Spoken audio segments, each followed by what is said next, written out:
자, 지난 시간의 마지막 장면입니다. 이는 누구의 소녀냐? 질문했던 보아스에게 일꾼이 대답하죠. 이는 나오미와 함께 모압 지방에서 돌아온 모압 소녀인데 그의 말이 나로 베는 자의 자를 따라 단 사이에서 이삭을 줍게 하소서 하였고 아침부터 와서는 잠시 집에서 쉰 외에 지금까지 계속하는 중이니이다. 여러분, 지난 시간 제가 이 문장에 나오는 동사가 이삭을 줍다가 아니라 계속해서 서 있다 였다고 말씀드렸어요. 그 말에서 유추해 보면 룻은 아침 일찍 밭에 나가서 이 밭에서 이삭을 좀 주울 수 있을까요? 묻고는 허락을 고대하며 거기 기다리고 있는 것입니다. 하지만 쉽게 대답이 주어지지 않았어요. 결국 룻은 애처로움과 부끄러움을 지닌 채로 그냥 거기에 그렇게 서 있어야 했습니다. 어쩌면 저와 여러분이 인생을 살다가 종종 느껴보았을 만한 그런 당혹감을 지니고 말입니다. 하지만 그때 나타난 보아스는 한순간 모든 상황을 파악하고는 따뜻하게 말을 건네죠. 자, 오늘의 설교의 내용을 주로 이루는 것은 그 보리밭에 있었던 밭주인 보아스와 이주민이었던 룻의 대화가 되겠습니다. 여러분, 오늘 본문의 말씀 속에 들어가 그 대화들 안에 담긴 의미들을 추적하면서 특히 하나님께서 오늘 우리들을 어떻게 대하시는지 그 방식들을 묵상하며 은혜를 나누어 보겠습니다. 자, 그 상황에서 입을 연 보아스의 첫 음성은 오늘 우리들의 마음을 울립니다. 함께 8절의 말씀을 읽겠습니다. 보아스가 룻에게 이르되 내 딸아 들으라. 뭐라 불렀어요? 내 딸아. 여러분, 지금 이 말 한마디가 지금 이 이야기 속에 쌓인 모든 긴장감들을 와르르 허물어 버립니다. 특별히 이 호칭은 지금 겹겹이 그 룻을 둘러싸고 있는 모든 편견, 차별, 이 모든 것의 경계선을 없애버립니다. 맞아요, 여러분. 이 말 한마디로 인해서 룻은요, 더 이상 이방인으로서의 차별을 받지 않게 되었습니다. 마치 우리 예수님께서 죄인이었던 우리들을 위해 십자가를 지심으로 우리로 하여금 더 이상 죄인이 아니라 또 외인도 아니고 손도 아니고 성도들과 동일한 시민이요 하나님 나라의 권속으로 품어주신 그 일처럼 말입니다.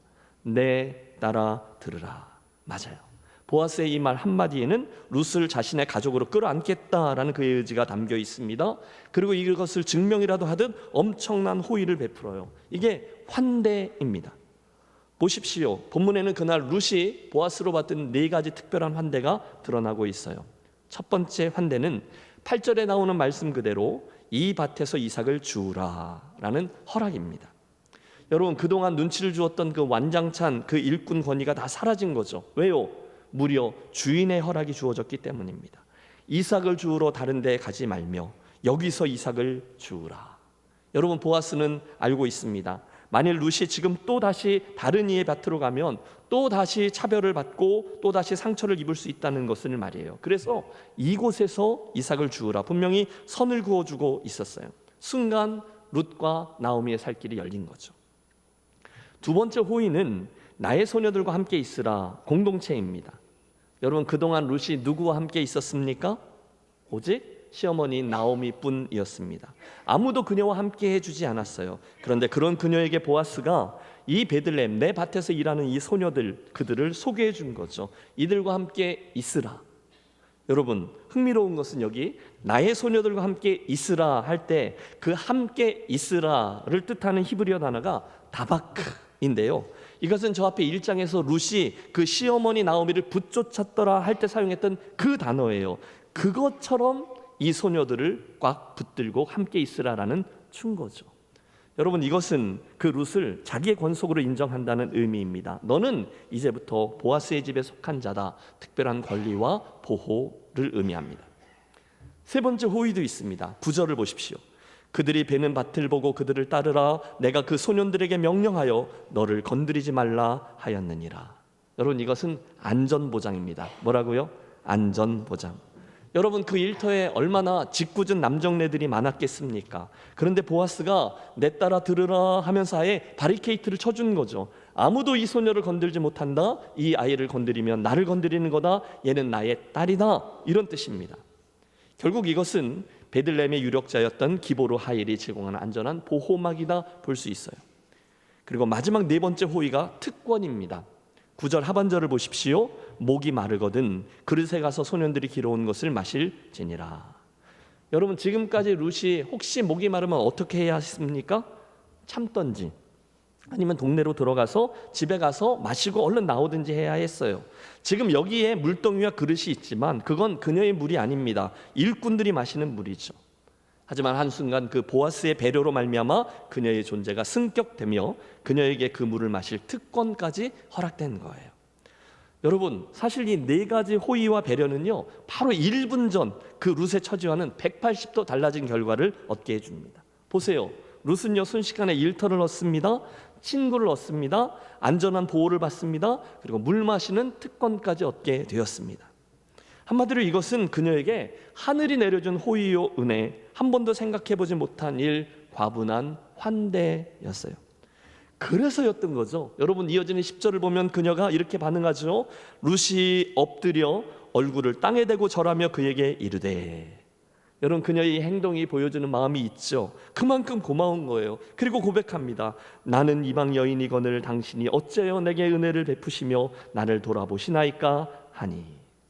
여러분, 룻이 볼 때에는요, 이게 말이 안 되는 거거든요.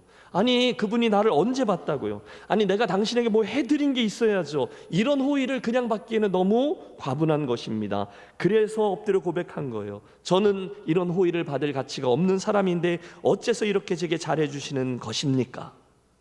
여러분, 이해가 되십니까? 사랑하는 여러분, 저는 바로 이 대목에서 저와 여러분이 이거 어디서 봤던 건데? 라고 깨닫게 되시기를 바랍니다. 야, 룻 오늘 억수로 재수가 좋네? 라고 생각하지 않으시길 바라요. 왜냐하면 이것은 저도 여러분도 전에 몇 번씩 받아본 은혜이기 때문입니다. 누구에게? 바로 저와 여러분을 사랑하시고 구원하시고 은혜를 베풀어 주신 주님, 그분에게로부터 받은 은혜입니다. 아멘입니까? 아멘. 룻기를 대하면서 저는 오늘 저와 여러분에게 또다시 주님께서 나에게 베풀어 주셨던 이 은혜와 사랑에 대한 감사가 다시금 불일 듯 일어나게 되시기를 축원합니다. 주님, 지난 삶의 여정 중에 결코 쉽지 않은 흉년을 제가 경험했는데, 또 제가 모압 땅에 하나님께 여쭙지도 않고 이렇게 갔다가 이러저러한 어려움을 당했는데, 제가 믿는다 하면서 하나님의 은혜를 구하며 다시금 이 베들레헴으로 또 이 김의 땅으로 들어왔는데 여전히 만만치 않은 인생이었어요. 남의 땅에 들어가서 이렇게 눈치나 보며 서성이던 룻처럼 참 암담했는데, 그랬던 저에게 주님 헷세디의 사랑과 은혜를 베풀어 주셔서 여기까지 이르게 하셨네요. 참 감사합니다. 그 은혜가 참으로 큽니다. 그 고백이에요. 당신이 어찌하여 내게 은혜를 베푸시며 나를 돌보시나이까. 여러분, 룻의 보아스를 향한 그 감사의 고백은 오늘 저와 여러분의 주님을 향한 분명한 감사가 되어야 될 줄로 믿습니다. 그 룻의 이야기를 오늘 나의 이야기로 삼는 거예요. 계속 보십시오. 룻의 그 감사 고백을 들은 보아스가 다시금 대답하는데 너무 감동적이에요. 여러분이 그날 그 자리에 가서 이걸 눈앞에서 보면서 함께 11절 12절을 합독합니다. 보아스가 그에게 대답하여 이르되 내 남편이 죽은 후로 내가 시어머니에게 행한 모든 것과 내 부모와 고국을 떠나 전에 알지 못하던 백성에게로 온 일이 내게 분명히 알려졌느니라. 여호와께서 내게 행한 일에 보답하시기를 원하며 이스라엘의 하나님 여호와께서 그의 날개 아래에 보호를 받으러 온 내게 온전한 상 주시기를 원하노라 하는지라. 아멘. 여러분 잘 보세요. 보아스가요, 왜 그 호의, 왜 그 은혜를 베푸느냐, 두 가지 이유가 나오고 있어요. 우선 룻에 대한 소문 때문이라는 거예요. 분명코 처음에는요, 이 나오미와 룻의 출현이 그렇게 긍정적인 이야기가 아니었을 겁니다. 굉장히 보수적인 베들레헴 시골 동네라니까요. 금방 엘리멜렉 가문이 어떻게 망했는지에 대한 이야기가 뭐 동네 카페라든지 또는 그 처자들이 모여있는 우물가에 있는 뒷담화의 재료가 되었을 거예요. 별로 큰 뉴스거리도 없는 베들레헴이란 동네에 여인 둘이 나타난 형국이잖아요. 글쎄, 그 나오미가 10년 전 떠났던 그 나오미래. 또 그 옆에 얼굴 까마잡잡한 모함 여자도 하나 붙어왔잖아. 걔가 둘째 며느리래. 아이고, 그래, 딱하게 되었네. 도대체 어쩌다가 그런 일이 생긴 거야. 여러분, 원래 소문이라는 게 그렇잖아요. 말에 말이 붙고요, 억측도 더해지곤 합니다. 하지만 그 부정적인 소문은 금세 가라앉습니다. 왜요? 나오미와 룻의 행동 거지. 그걸 보며 그들이 어떤 사람인지를 금방 알아챈 거죠. 아이고, 그랬구나. 불쌍해서 어째? 여러분, 정말 우리 동네 말로 우짜지인 거죠. 그렇죠? 게다가 여러분, 보아스의 인품이 어떠한지를 우리 이미 보았어요. 보아스는요, 이미 그 룻이 어떤 마음으로 시어머니를 따라왔는지, 그리고 그녀의 행동거지를 통해서 그녀가 어떤 사람인지를 바로 파악했습니다. 그래서 나온 말, 내 남편이 죽은 후로 내가 시어머니에게 어떻게 성심성의껏 대했는지, 또 내 나라를 떠나서 이 백성에게로 온 일이 내게 분명히 알려졌단다. 여러분, 그 뒤에 생략된 말이 있어요. 내 딸아 참 귀하구나, 그 얘기예요. 그게 다가 아니었어요. 그 다음에 보아스는요, 어마어마한 축복의 말을 건넵니다. 이스라엘의 하나님 여호와께서 그의 날개 아래에 보호를 받으러 온 내게 온전한 상 주시기를 원하노라. 여러분, 보아스의 그녀를 향한 말 한마디 한마디는 주옥 같아요. 너무너무 아름답습니다. 지금 내가 너에게 이런 은혜와 친절을 베푸는 것은 내가 지금까지 행했던 그 아름다운 일 때문이란다.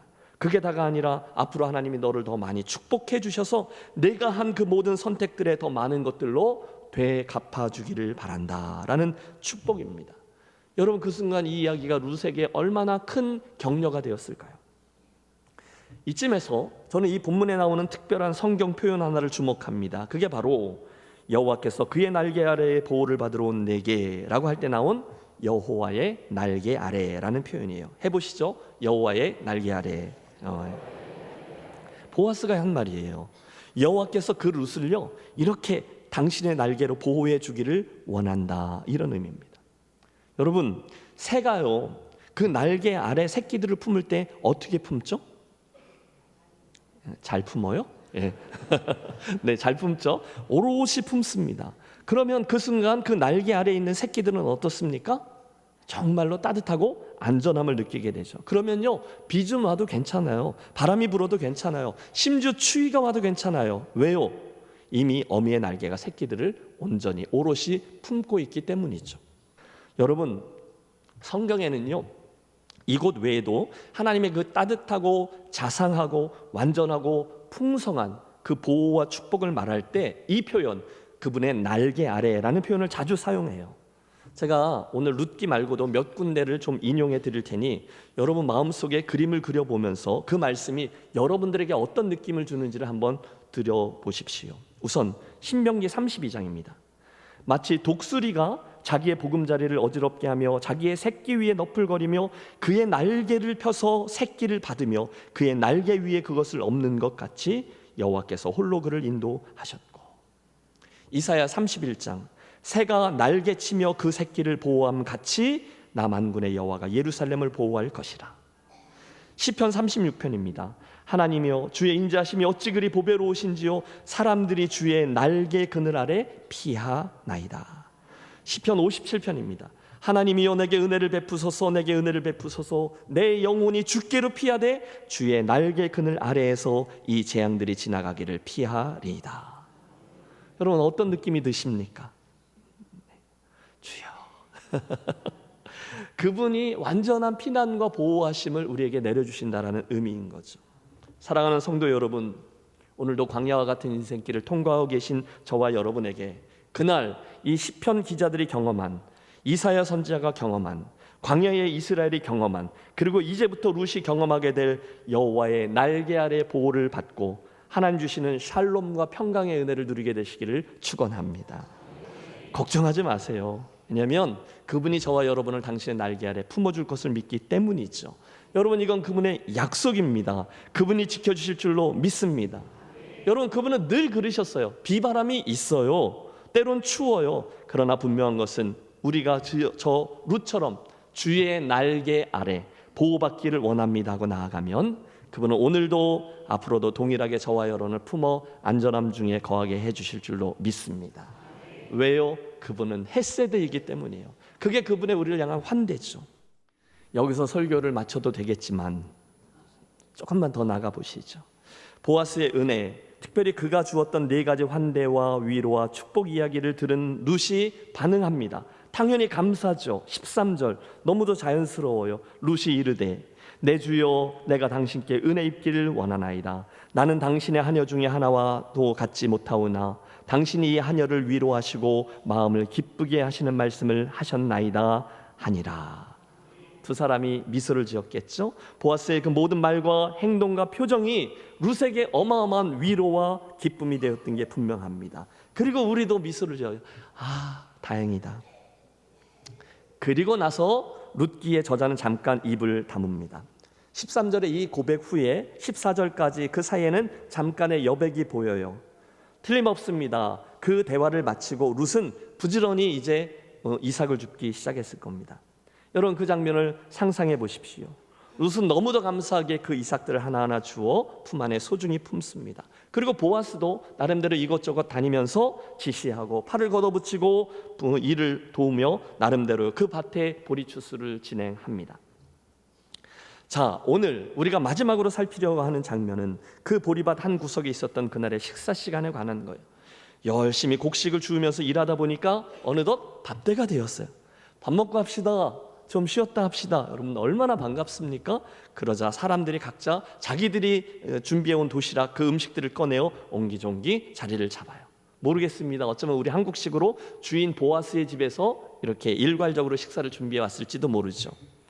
여러분, 밭에서 일하다가 음식 드셔보셨어요? 진짜 맛있지 않습니까? 별거 없어도요, 진짜 엄청 많이 먹게 됩니다.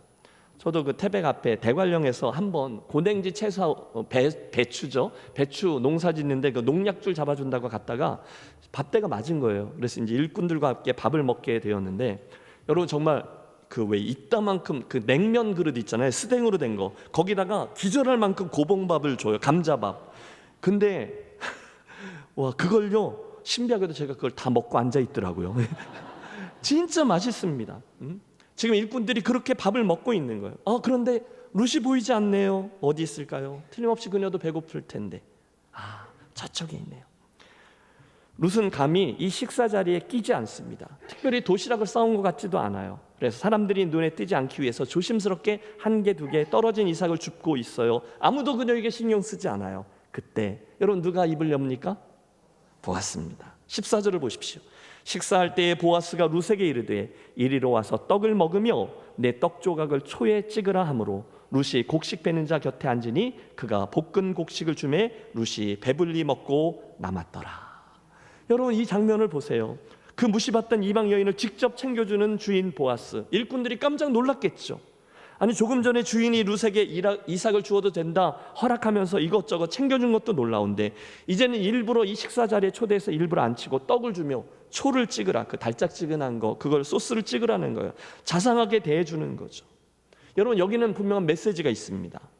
원래 식구는요, 함께 밥을 먹는 사람이란 뜻이거든요. 거기는요, 잠깐 온 사람도 다 포함돼요. 그게 식구라는 단어가 가지고 있는 힘이에요. 따라서 지금 보아스가 그 식탁으로 룻을 초대했다, 이건 굉장한 의미가 담긴 거죠. 환대예요. 여러분, 이 환대의 사전적 의미를 아십니까? 환대는요, 낯선 이에게 자리를 만들어주는 거예요. 맞습니다, 여러분. 여기서 낯선 이가 누굽니까? 룻입니다. 이방 땅에서 온 사회적 약자. 그리고 보아스가 그녀를 자기의 식탁으로 초대한 것의 의미는 틀림없습니다. 너는 더 이상 이방인이 아니라 대신 너는 우리의 식구야 인 거죠. 그리고 이건 옆에 있던 다른 일꾼들에게 자명하게 전달된 메시지입니다. 이제 이 소녀가 어떤 존재인지 알지? 너희들도 제 구박하지 말고 잘해줘, 그 이야기입니다. 여러분, 저는 여기서 한국적인 정서를 느낍니다. 요한복음 21장에 보면 식탁 이야기가 나오잖아요. 디베랴 바닷가에서 실패했던 제자들을 다시 만난 주님은 그 제자들에게 너 그때 왜 그랬어? 라고 하지 않으시고 대신 와서 조반을 먹으라 라고 하시죠. 그것도 똑같아요. 식탁으로의 초대 환대입니다. 의미는 뭐죠? 너는 나를 부인하고 또 배신했지만 나는 내가 식구가 아니라고 생각한 적이 없어 인 거예요. 그래서 이 보아스가 구약에서 신약의 예수님을 예표하는 사람이라고 하는군요. 보아스의 환대는요, 끝이 없어요. 14절에 보면 떡 먹었잖아요. 그 다음에 그는 볶은 곡식까지 내어주며 룻을 챙깁니다. 언제까지? 그녀가 배불러질 때까지입니다. 본문은 그녀가 배불리 먹고 남았더라 라고 이야기해요. 여러분, 룻기 저자가 왜 이런 표현을 썼을까요? 의도가 있는 거죠. 배불리 먹고 남았더라. 여러분, 얼마나 오랜만일까요? 그녀가 그렇게 음식이 남을 때까지 먹어본 게 말입니다. 가난했던 여인 맞습니다. 보아스의 배려와 사랑은 이렇게 늘 넉넉하고 넘쳐나요. 바로 우리 하나님이 우리에게 베푸신 사랑만큼 말입니다. 여러분, 저는요 그 장면을 이 옆에서 이렇게 하나하나 지켜보는 거예요. 룻이요 막 식탐이 있어갖고 먹고 그러지 않았을 거예요. 룻기의 분위기를 보세요. 룻은 단 한 번도 흐트러짐이 없습니다. 되바라지지도 않았습니다. 따라서 이건요 보아스가 계속 보이게 또는 보이지 않게 룻을 권한 겁니다. 더 먹어, 이것도 먹어, 이거 찍어봐. 여러분, 부모님들이나 우리 할아버지 할머니들이 이 마음을 아실 거예요. 애들이 잘 먹으면 계속 그걸 먹이고 또 먹이고 그러잖아요. 내가 안 먹어도 배가 불러요, 안 불러요? 부릅니다. 그리고 나면 결국 내가 좋아요. 여러분, 이것이 바로 우리를 향한 우리 하나님의 헤세드의 사랑인 줄로 믿습니다. 여러분, 주님은 원래 그러신 분이에요. 내가 온 것은 양으로 생명을 얻게 하고 더 풍성히 얻게 하려는 것이라. 할렐루야. 이게 주님의 저와 여러분을 향한 마음이죠. 축복합니다. 여러분, 저와 여러분의 우리 교회가 저와 여러분 믿음의 여정이 이렇듯 베들레헴의 떡집에서 풍성한 떡으로 배부름을 경험하는 인생과 교회가 되시기를 축원합니다. 아주 적용이 어렵지 않죠. 저와 여러분의 영혼이 하나님의 말씀으로 온전히 채워져서 만족하여 영적인 배부름을 경험하게 되시기를 축복합니다. 오늘의 이야기가 해피엔딩으로 향하죠. 드디어 오후 시간이 되었어요. 15절과 16절에 기록된 대로 그녀로 하여금 곡식 단 사이에서 줍게 하고 책망하지 마라. 또 곡식 다발에서 일부러 조금씩 이렇게 흘려서 그녀로 하여금 잘 줍게 해라. 보아스가 일꾼들에게 미리 언지를 해놓았기 때문에 그들은 보이지 않게 그 룻을 도왔을 거예요. 그리고 룻은 땀을 뻘뻘 흘려가며 시어머니를 공개할 이삭들을 열심히 주워 담았겠죠. 여러분, 다음 시간에 살필 17절에 의하면 그날 룻이 주운 이삭 곡식은 무려 한 에바쯤 되었다고 했어요. 한 에바. 이게 학자들마다 계량법이 조금씩 다르지만 오늘날로 말하면 한 17kg, 18kg 정도의 수확입니다. 여러분, 여인이요 추수한 게 아니라 떨어진 이삭들을 주워서 17kg, 18kg, 이건 어마어마한 수확이었어요. 여러분, 마트에 가면 쌀 살 때 10kg짜리, 20kg짜리 사시잖아요. 그런데 그 무거운 걸 룻이 어떻게 집에 가지고 갔을까요? 여러분, 그건 제 소관이 아니니까 관심이 없고요. 그러나 분명한 건 그게 아무리 무거워도 그녀는 절대로 무겁지 않게 그것을 들고 갔을 거라는 점입니다. 여러분, 그녀가 그 무거운 걸 짊어지고요 집에서 기다리고 있을 그 시어머니를 생각하며 또 그 곡식을 보고 활짝 웃을 그 시어머니를 생각하면 정말 가볍게 집으로 돌아가지 않았을까요? 어머니, 저 왔어요. 오냐, 수고했다. 그래, 얼마나 수고했니? 여러분, 그날 저녁에 그 집에 있었을 두 여인의 한박 웃음을 보십시오. 그동안 베들레헴 어딘가 있었던 그 셋집은 늘 비어있고 늘 부족했고 늘 썰렁했어요. 그러나 그날은 아닙니다. 왜요? 거기에 보아스의 헤세드가, 하나님의 헤세드가 가득 채워졌기 때문인 거죠. 여러분, 이번 룻기 이야기를 우리가 살피는 목적은 분명하죠. 바로 저와 여러분의 인생을 이 이야기 속으로 가지고 들어가 그날 룻에게 부어주신 하나님의 헤세드, 은혜와 사랑을 내 걸로 삼고 내가 받아 누리기를 원하는 것이었어요. 여러분, 그날의 보아스가 우리 주님이고 저와 여러분이 그 룻이라고 말씀드렸죠. 그때 그날 그분이 우리에게 주신 모든 은혜를 날마다 헤아려 보십시오. 오늘도 그래요. 보아스는 그날 룻에게 수확의 기쁨을 주었어요. 일꾼들 가운데 소녀들, 그래서 공동체도 허락해 주었어요. 안전도 보장해 주었어요. 물 마실 권리와 특권도 허락해 주었어요. 그것뿐입니까? 넉넉한 식사도 제공했고 많은 양의 곡식을 가지고 집으로 돌아가게끔 해 주었어요. 그리고 놀랍게도 그 여정 속에 있었던 룻과 보아스의 대화는 룻을 향한 우리 하나님의 인정과 여호와의 날개 아래 거하는 이의 평안과 기쁨을 체험하도록 해 주었어요. 얼마나 놀라운지요. 사랑하는 성도 여러분, 오늘 주에 전에 나와서 하는 이 주일 예배의 자리가 저와 여러분에게 그날의 그 보아스의 밭이 되어서 지금까지 나에게 베풀어 주신 하나님의 은혜, 그리고 오늘도 현재형으로 앞으로 있어질 모든 은혜의 축복들을 우리 생각하며 그 풍성한 은혜를 다시금 기억하고 체험하고 감사하는 복된 자리가 되시기를 축복합니다.